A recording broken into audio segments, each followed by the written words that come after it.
Bienvenue dans le second épisode de mon podcast consacré à cheminer vers son nœud nord. Je suis Kate et je vous accompagne pour comprendre votre nœud nord afin de pouvoir dépasser les obstacles et incarner pleinement votre mission de vie. Aujourd'hui, nous allons découvrir comment reconnaître sa zone d'évolution. Vous savez maintenant que le nœud nord, c'est la direction d'âme.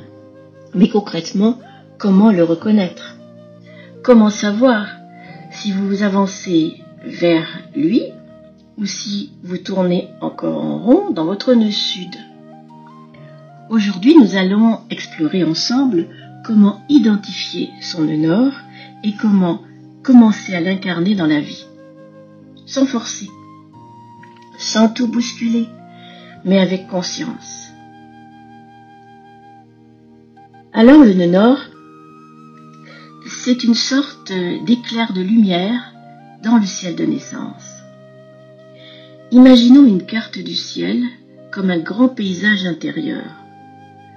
Chaque planète y raconte une facette de notre personnalité.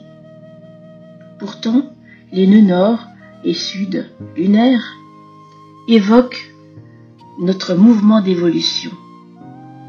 Le nœud sud, par exemple, nous montre le territoire que nous maîtrisons déjà, celui où nous sommes en terrain inconnu. Le nœud nord, lui, va indiquer la zone à explorer, ce que notre âme, incarnée ici en bas, dans notre corps, incarnée, ça veut bien dire ce que ça veut dire, ce que cette âme veut apprendre, aimer, même si cela doit passer par des moments de gêne, de malaise. Et c'est justement lorsque nous ressentons cette gêne, cette tension intérieure, que nous sommes sur le bon chemin. C'est le signe que nous abandonnons enfin le pilotage automatique. Comment va-t-on décoder les clés de son nœud nord? Il y a deux éléments à comprendre. Le signe astrologique, dans lequel se trouve le nœud nord, et la maison astrologique où il se trouve. Le signe va parler de notre attitude intérieure, notre style d'évolution, savoir comment notre âme désire aller de l'avant. Par exemple, dans le signe du lion, apprendre à briller, à s'exprimer, à oser la créativité. En balance, apprendre à coopérer, à écouter, à partager son pouvoir. En Capricorne, apprendre la structure, la responsabilité, l'autonomie. Et en Poisson, lâcher le contrôle, faire confiance à la vie. La maison, elle, parle du domaine de vie où nous sommes invités à évoluer, à savoir où, dans quel endroit, l'expérience va intervenir. Par exemple, en maison 4, à travers la famille, la guérison du passé, les vieilles blessures, les racines. En maison 7, dans les relations, la collaboration, les partenariats, les associations. En maison 10, dans la carrière, la visibilité, l'impact social.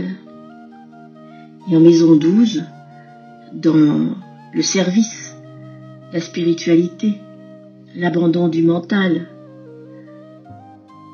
la santé. Dès lors que nous combinons les deux, nous obtenons alors une sorte de boussole, une boussole d'âme.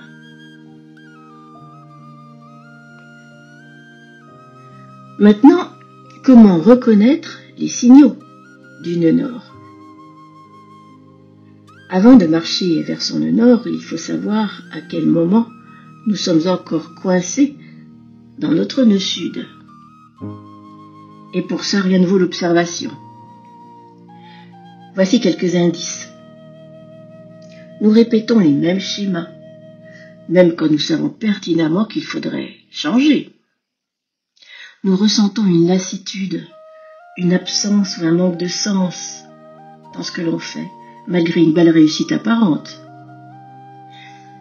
Nous faisons beaucoup d'efforts pour maintenir le contrôle, mais rien à faire, l'énergie stagne. Le nœud sud nous fait tourner en boucle. Nous faisons effectivement tout ce qu'il faut, mais nous n'évoluons plus. Souvent d'ailleurs, nous percevons cette petite voix intérieure qui dit « c'est plus ça, je ne suis pas dans ma vie, ce n'est plus ce que j'aime faire, etc. » C'est alors le moment où la vie nous incite à sortir de notre zone de confort. Alors, direz-vous, comment avancer concrètement vers son nœud nord? Le passage vers le nœud nord n'est pas un sprint, c'est une course de fond. Il faut de l'endurance, petit à petit, dans son quotidien. Il est toujours possible de commencer en se demandant « Qu'est-ce qui m'empêche d'essayer autre chose? Pourquoi ai-je peur alors que je sens précisément qu'autre chose sera plus juste pour moi ?» Le nœud nord, c'est souvent ce qui nous attire et nous fait peur en même temps. Pas question de faire un grand saut dans le vide, mais plutôt une série d'actes, d'actions. Comme par exemple, dire non là où nous disions toujours oui. Oser parler ouvertement de ce qui nous tient à cœur. Changer une habitude qui nous maintenait en arrière dans notre zone de connaissance. Écouter son intuition au lieu de se réfugier dans les automatismes. Chaque petit geste dans la direction du nœud nord va nous réaligner un peu plus avec notre programme d'évolution d'âme.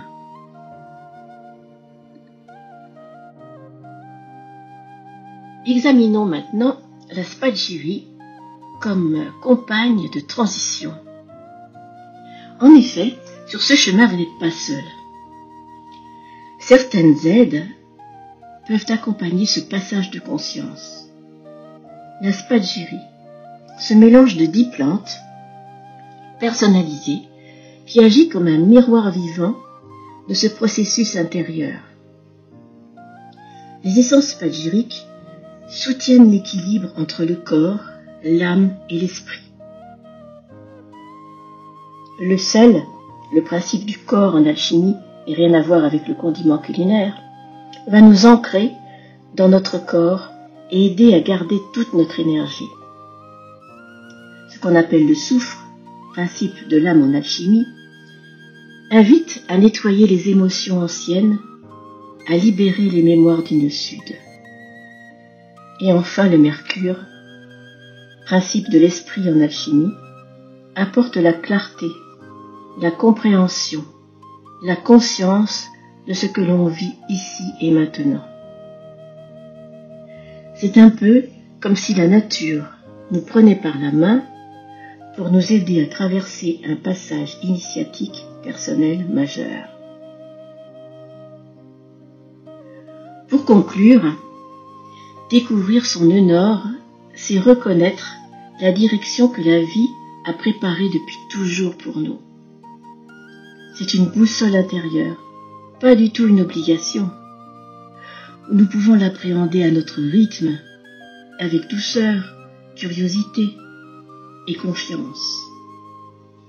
Rappelez-vous, notre évolution n'est pas une lutte contre ce que nous étions, avons vécu.